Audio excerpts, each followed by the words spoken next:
Friends, so आज हामी time period of torsional pendulum पढ्नेछौँ न। टोर्सनल पेन्डुलम भनेको यस्तो धागोमा चाहिँ यसरी एउटा डिस्क झुन्ड्याएको हुन्छ, त्यसलाई टोर्सनल पेन्डुलम भन्छ हैन। यसको मेन कन्सेप्ट चाहिँ के हो है कि यसमा हुने रिस्टोरिङ फोर्स रे। रिस्टोरिङ फोर्स भनेको के हो त, मानौ कि यो यसरी छ, मैले हल्का यस्तो ट्विस्ट गरिदिएको छु धागोलाई, अनि छोडेपछि जुन कतिको फोर्सले यो आफ्नो रियल पोजिसनमा चाहिँ घुमेर आउँछ हैन, त्यो फोर्सलाई रिस्टोरिङ फोर्स भन्छ है। रिस्टोरिङ फोर्स केसँग चाहिँ डाइरेक्टली प्रोपोर्सनल हुन्छ, थीटासँग। थीटाको मतलब म कतिको यसलाई घुमाउँछु हैन, कतिको यसलाई घुमाउँछु त्यो एंगल थीटासँग डाइरेक्टली प्रोपोर्सनल हुन्छ। मतलब थोरै घुमाउँदा थोरै ट्विस्ट हुन्छ धागो, एन्ड थोरै टर्क रिस्टोरिङ टर्क हुन्छ। धेरै घुमायो भने धेरै यो ट्विस्ट हुन्छ धागो, अनि जसले गर्दा धेरै रिस्टोरिङ टर्क हुन्छ। सो यस्तो मैले हल्का ट्विस्ट गरेको छु अनि छोडिदिएपछि आफ्नो नर्मल कन्डिसनमा चाहिँ घुमेर आयो हैन। त्यो केले गर्दा त रिस्टोरिङ टर्कले गर्दा है, यति बुझ्नुस्। अनि रिस्टोरिङ टर्क केमा चाहिँ डाइरेक्टली प्रोपोर्सनल हुन्छ त, रिस्टोरिङ टर्क त्यो कसले दिएको, यो कुरा चाहिँ हुक्स ल, यसलाई चाहिँ हुक्स ल भन्छ। हुक्स भनेको साइन्टिस्टले दिएको होला। हुक्स लले के भन्छ त, restoring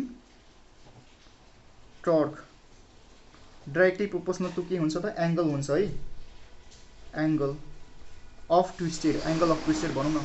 so torque is directly proportional to के त, थीटा। अनि यो प्रोपोर्सनलिटी कन्स्ट्यान्टलाई हामी हटाउँदा चाहिँ एउटा सिम्पली के गर्न सक्छौँ, एउटा केही कन्स्ट्यान्ट राख्न सक्छौँ। सो मैले सी भने कन्स्ट्यान्ट राख्दिएँ, थीटाको थीटा भइगयो। अनि यो डाइरेक्सनमा आउने भएकोले, मतलब यो डाइरेक्सनमा आउने भएकोले यहाँ चाहिँ म माइनस दिन्छु हैन। सो तिनटै पेन्डुलमको केसमा माइनस माइनस हुन्छ, यो कुरा याद राख्दा हुन्छ। यो इक्वेसन 1 भइगयो। अनि यहाँ जुन टर्क छ नि, टर्कको चाहिँ अर्को इक्वेसन पनि लेख्नुपर्ने हुन्छ है। टर्क भनेको के हो, टर्क भनेको फोर्स बुझ्दा हुन्छ कि है, टर्क भनेको फोर्स बुझ्दा हुन्छ।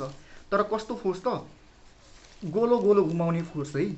अब हेर्नुहोस् यहाँ चाहिँ जब चाहिँ लिनियर केसमा फोर्स लगाउँदा हाम्रो यदि एक्स डिस्टेन्स कभर गर्छ है, एक्स डिस्टेन्स कभर गरौँ, र त्यसो भए भेलोसिटी निकाल्न हामी के गर्नुपर्छ त, यो एक्सलाई चाहिँ टाइमले डेरिभेटिभ गर्नुपर्ने हुन्छ, dx बटा dt गर्नुपर्ने हुन्छ। अगेन एक्सलेसन निकाल्न के गर्नुपर्ने हुन्छ त, यसलाई फेरि डेरिभेटिभ गर्नुपर्छ, यानि कि डी स्क्वायर एक्स बटा dt स्क्वायर गर्नुपर्ने हुन्छ। यसरी हाम्रो एक्सलेसन निस्किन्छ हैन। तर यो जब हाम्रो रोटेसनको कुरा आउँछ नि, रोटेसनल डाइनामिक्समा हामी थीटामा कुरा गर्छौँ कि थीटा कति हामी के गर्छौँ त, यो नर्मल पोजिसन थियो भने, र मानौँ कि अब यो पोजिसन यहाँ आयो भने कति थीटा, कति एंगल चाहिँ टर्न भयो अरे, त्यो थीटामा हामी कुरा गर्छौँ हैन। कति थीटा कभर गर्यो भनेर, कति एंगल कभर गर्यो भनेर, सो थीटा भइगयो।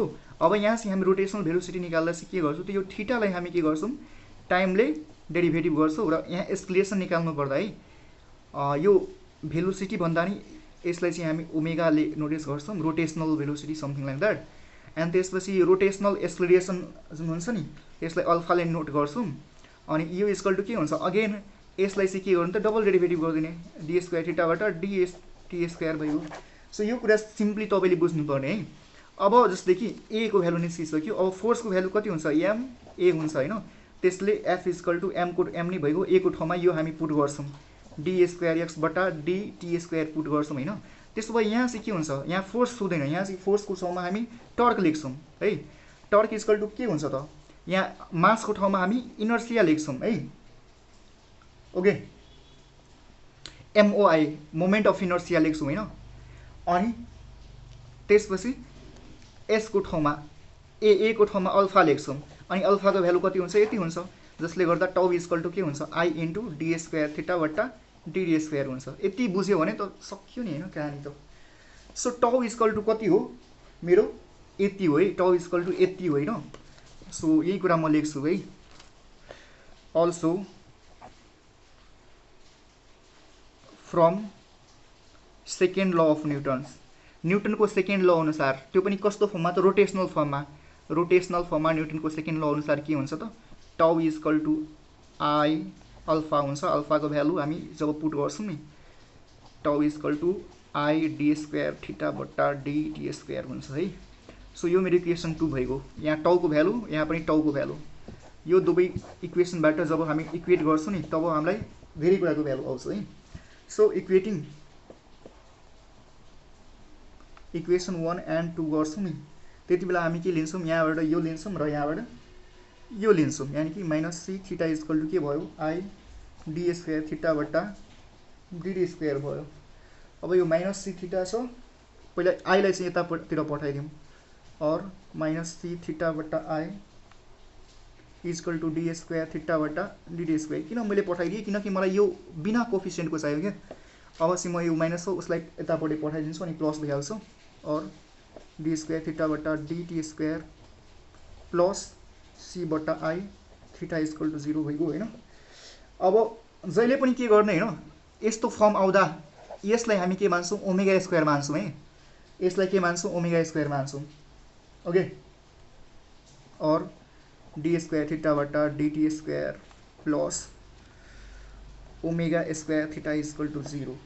मैले अहिले नै भनिदिएँ थीटाको जुन कोफिसियन्ट हुन्छ नि त्यसलाई ओमेगा स्क्वायर मान्ने है। अरू जुन नेक्स्ट दुईटा डेरिभेसन आउँछ नि, time period of simple pendulum र time period of physical pendulum, त्यहाँ पनि कन्फ्युज चाहिँ नहुने है, बुझ्नुभयो नि। यति भइगयो है। यही हाम्रो के हो त, this is the equation of simple harmonic motion of कुन पेन्डुलम त, टोर्सनल पेन्डुलम होइन। ओके, यति हो कुरा चाहिँ। तर मलाई चाहिँ के निकाल्न भनेको छ, मलाई चाहिँ इक्वेसन अफ टाइम पिरियड निकाल्न भनेको छ, टाइम पिरियड निकाल्न भनेको छ। सो टाइम पिरियड निकाल्न भनेको छ भने है,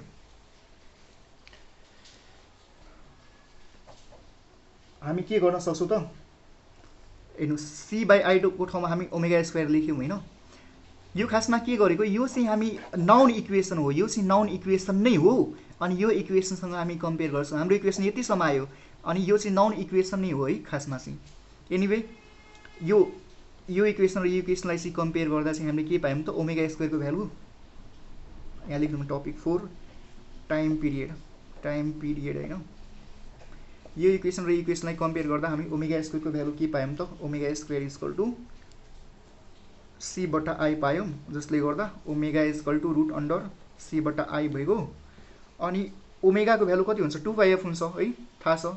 त्यसैले 2πf इक्वल टू कति त, रुट अन्डर सी बटा आई भइगयो। अनि एफ इक्वल टू के हुन्छ, 1/t हुन्छ है। सो और 2π/t इक्वल टू सी बटा आई भइगयो। म चाहिँ के गर्छु त, यसलाई उल्टो गरिदिन्छु है। उल्टो गरेपछि टी बटा 2π इज इक्वल टू, यसलाई पनि रुटमा उल्टो गर्नु पर्यो, आई बटा सी गर्नु पर्यो। ओके, तर मलाई टी को भ्यालु मात्र चाहियो, 2π सी माथि जान्छ। So T equal to 2π root under I बटा सी भइगयो है। यति इनकेस गर्न मन लागेन भने सिम्पली के बुझ्ने होइन, ओमेगा स्क्वायरको भ्यालु आइसक्यो भने के गर्ने त, टी को भ्यालु पत्ता लगाउन चाहिँ के गर्ने, यो सी बटा आईलाई चाहिँ के गर्ने, फर्स्ट अफ अल उल्टो गरिदिने, आई बटा सी गरिदिने। ओके, अनि स्क्वायर भएकोले यहाँ मलाई रुट गरिदिने, अनि त्यसपछि 2π राखिदिने। यो टी को भ्यालु एकदम के एक डाइरेक्टली पनि गर्न सकिन्छ। ओमेगा स्क्वायरबाट टी को भ्यालु कसरी डाइरेक्टली निकाल्नु त, यसको भ्यालु चाहिँ उल्टाइदिने र रुटमा राखिदिने र 2π थपिदिने, सकियो कहानी के है। सो यही हाम्रो के थियो त, time period of torsional pendulum थियो होइन। अब म तीनटै पेन्डुलमको टाइम पिरियड चाहिँ निकालिदिउँला, अलरेडी निकालिदिउँला होइन, त्यसमा प्रब्लम भएन। अनि बाँकी साना साना टपिक रहेको छ, यसो साना साना टपिक रहेको छ, त्यो चाहिँ गर्न मोटिभेसन आइरहेको छैन बिकज अफ लौ सब्सक्राइबर। कोही हेर्नेवाला नै छैन भने किन गर्नु जस्तो फिल हुन्छ होइन। तर पनि इनकेस तपाईँले चाहिँ यस्तो सपोर्ट देखाउनु भयो भने म चाहिँ यस्तो साना साना टपिक के, जस्तै कि म इक्जाम्पल देखाउँछु होइन तपाईँले बुकमा होइन, यो साना साना टपिक छ होइन, 4 कोलिनियर पोइन्ट भएको, अनि त्यसपछि के त डिटर्मिनेसन अफ यो expression due to gravity, determination of radius of gyration भएको, यस्तो साना साना टपिकहरू छ होइन। अर्को के टपिक रहेको छ, अनि त्यसपछि यो इन्टरचेन्जेबिलिटी अफ यो भइगयो होइन। यस्ता साना साना टपिक अहिले मलाई यो म छोडिदिन्छु, म पछि चाहिँ कभर गरिदिउँला होइन। ओके, अनि त्यसपछि टाइप्स यो जुन टाइप्स अफ oscillation छ नि, यो भयङ्कर टाइपको होइन, यो चाहिँ खासै सोधेको छैन, कहिलेकाहीँ मात्र सोधेको छ, एकदम कम्प्लिकेटेड छ होइन।